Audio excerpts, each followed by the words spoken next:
they love families. They are so family oriented. Most of the time, families will live in the same house, and instead of like moving next door across the city, they build up.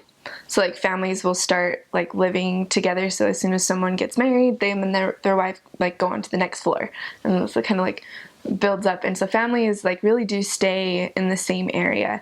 And honestly, that doctrine, that families like are eternal, was oftentimes like a really big thing. Like the way that we treated or like looked at families and how we valued marriage and everything, that was really big for them. And I loved seeing the passion that they had for their families and the way that they would build and treat. And like, I don't know, that was one of my favorite things being in Serbia and Bosnia. And when it comes to like customs over there, I was really interested in hearing, I don't know if you've heard about this yet, the idea of air conditioning and cold weather. This was really funny to me. And it's not a joke like over there, but for me, like at first it was crazy because I came into church one day and I wasn't wearing tights. One of our sweet little members, she comes up, her name's Yelka, she's incredible. And she looks at me, she's like, Sister Gullo, like, why aren't you wearing tights? And I'm like, well, I just didn't feel like wearing tights. She's like, do you want to have children? And I'm like, yes, I want to have children. I'm like, stop it, Yelka. Like, I mean, it's not, she's like, if you get cold, like your eggs will freeze, and you won't be able to have babies.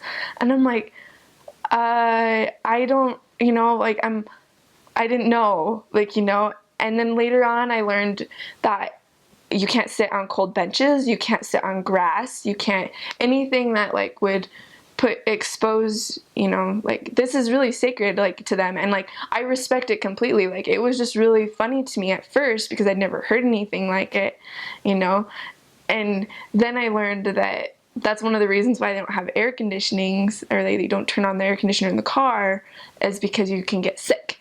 Like it's unnatural, so it could get you sick.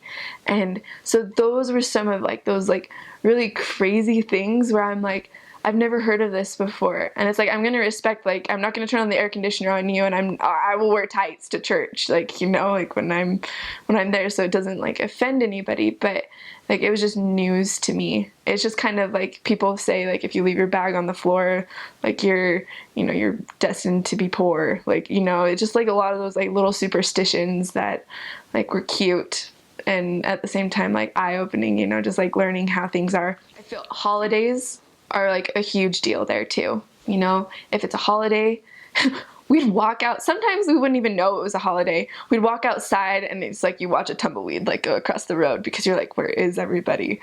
Like nobody is outside right now. What is going on? And then we'd ask like the bus driver, because the buses would still run like every hour or so, be like, so what's today? And it would just be another holiday. There were so many random holidays that were like, I don't even understand this right now. Like, but when it's a holiday, it means a holiday. And the same thing, like, honestly, on Sundays, like, the streets were empty too. A lot of people were in church or like spending time with their family. It wasn't a hard work day. They respected that. My area when I served in Celje in Slovenia, that was when it was like the most noticeable because we lived right in center, and it was busy markets, sellers, people that would play music for money, in the middle of the center, but holidays and Sundays, it was just like, oh my gosh, like there's nobody outside right now, so it was always like that awkward moment of like, now what? Like, because then you want to respect the holidays, because people respect their families so much on holidays. They're with their families.